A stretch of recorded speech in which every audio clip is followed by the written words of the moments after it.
প্রিয় BA first সেমিস্টারের ছাত্রছাত্রীরা, আজকে আমি তোমাদের জন্য আলোচনা করব যারা বিকম রয়েছে, বিএ রয়েছে এবং বিএসসি রয়েছে, উভয় ছাত্রছাত্রীদের জন্যই ভিডিওটি গুরুত্বপূর্ণ। কারণ তোমরা থাম্বনেলে দেখেছো যে কম্পালসারি ইংলিশ তোমাদের আমি দিয়েছি, যে এইসি কম্পালসারি ইংলিশের তোমাদের থাম্বনেলে আমি আলোচনা করেছি কিছু গুরুত্বপূর্ণ প্রশ্ন। তো সেই প্রশ্নগুলো আলোচনা করব, উত্তরগুলোও আলোচনা করে দেবো, এবং তোমাদের এই যে আলোচনাগুলো হবে এর সম্পূর্ণ পিডিএফ নোটস, ঠিক আছে, আজকের আলোচনার কোথা থেকে তোমরা ফ্রি অফ কস্টে পাবে, ডাউনলোড করতে পারবে বা পেয়ে যাবে, সেগুলো নিয়ে আমি আলোচনা করব। তো দেখো, তোমাদের জন্য স্টাডি মেটেরিয়াল তৈরি করা হয়েছে। তোমরা যারা কম্পালসারি ইংলিশের স্টাডি মেটেরিয়াল সংগ্রহ করতে চাও তারা নিতে পারো। দেখো, সিইউ যে ফার্স্ট সেমিস্টারের রয়েছে, আমাদের এখানে প্রথমে আমাদের যে পোয়েট্রি রয়েছে, আমাদের পোয়েট্রি পড়তে হবে, 3টি পোয়েট্রি, 3টে প্রোজ পড়তে হবে। তার মধ্যে 3টি পোয়েট্রির মধ্যে প্রথম পোয়েট্রি রয়েছে ব্রেক ব্রেক ব্রেক। তো ব্রেক ব্রেক ব্রেকের এই পিডিএফে সম্পূর্ণ তোমাদের স্টাডি মেটেরিয়াল টেক্সট রয়েছে, টেক্সটের বাংলা মিনিং রয়েছে এবং উচ্চারণের মিনিংও রয়েছে। তোমরা উচ্চারণ করতেও তোমাদের কোনো অসুবিধা হবে না, এবং তোমাদের বাংলা মিনিংটাও রয়েছে। ঠিক আছে, তোমরা দেখে নাও। তোমাদের এরকম করে সাজানো হয়েছে নোটসগুলো, যেগুলো তোমরা কোনো বইতে অ্যাভেলেবেল পাবে না এরকম। তারপর দেখো, এর বাংলা মানে রয়েছে।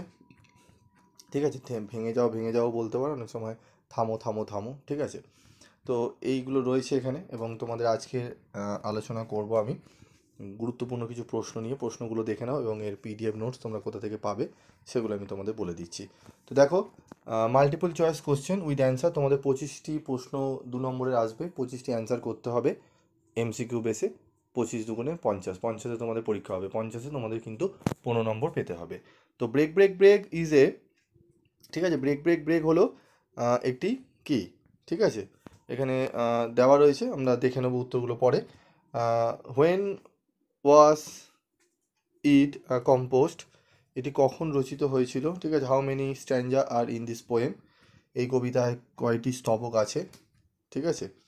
তো এই প্রশ্নগুলো রয়েছে। তারপরে এই কবিতায় কয়টি চতুস্থ পদ আছে, ঠিক আছে। তারপর এখানে রয়েছে দেখো তোমাদের এবং রাজকীয় জাহাজ চলতে থাকে উক্তিটিতে ব্যবহার করা হয়েছে কি, ঠিক আছে। তো উত্তরগুলো দেখে নাও, একের অ্যান্সারগুলো দেখে নাও তোমরা, 1 থেকে 5 অবধি অ্যান্সার এখানে রয়েছে, ঠিক আছে। এখানে 5-এর যে 4 রয়েছে এটি উপমা হবে, ক হবে, ঠিক আছে, উপমা এখানে রয়েছে অ্যান্সার। তারপর দেখো 6-এর দেখো, এটি কখন প্রকাশিত হয়, ঠিক আছে। উত্তরগুলো দেখো, নিচে থাকবে তোমাদের অ্যান্সার।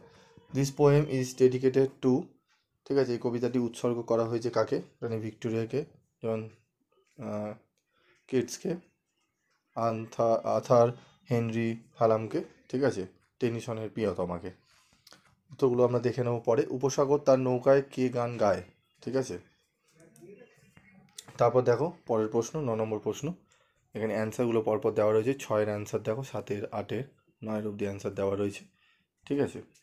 তো এই 9টি প্রশ্ন আমি এখানে দিলাম, আরও পরবর্তী ভিডিওতে আমি পরবর্তী অ্যান্সারগুলো তোমাদের দিয়ে দেবো। তোমরা এর পিডিএফগুলো কীভাবে পাবে সেটি বলে দিই। তোমাদের এই যে পুরো পুরো সমস্ত যে ইংলিশের এই কম্পালসারি ইংলিশ যারা পিডিএফ চাইছো, ফুল পিডিএফ তোমাদের স্টাডি মেটেরিয়াল রেডি রয়েছে। তোমরা সেগুলো 7278981430 এই নাম্বারে যোগাযোগ করে তোমরা স্টাডি মেটেরিয়াল সংগ্রহ করে নিতে পারো সামান্য রেমুনারেশনের বিনিময়। এবং আজকের যে আলোচনা হলো, এই আলোচনা সম্পূর্ণ এই যে আজকে যে দেখালাম তোমাদের, এই পিডিএফ তোমরা ফ্রি অফ কস্টে পেয়ে যাবে। কোথায় পাবে? তোমাদের জন্য একটি গ্রুপ খোলা হয়েছে, সেই গ্রুপে আমি অলরেডি যে 2টি পোয়েট্রির কোশ্চেনের পিডিএফ আমি অলরেডি দিয়ে দিয়েছি তোমাদের। তো এই যে পিডিএফটি রয়েছে সেই গ্রুপে আমি দিয়ে দিচ্ছি, যারা গ্রুপে জয়েন রয়েছে তারা পেয়ে যাবে। যারা এখনও পর্যন্ত গ্রুপে জয়েন্ট হওনি তারা জয়েন রিকোয়েস্ট পাঠিয়ে জয়েন্ট হয়ে যাও, এবং এই পিডিএফগুলো নিয়ে তোমরা পড়তে থেকো, ঠিক আছে। এবং তোমাদের আর কোন কোন সাবজেক্টে সাজেশান লাগবে অবশ্যই তোমরা কমেন্ট বক্সে লিখে জানাবে। আজকের মতো এটুকুই, দেখা হচ্ছে পরবর্তী ভিডিওতে। সকলে ভালো থেকো, সুস্থ থেকো।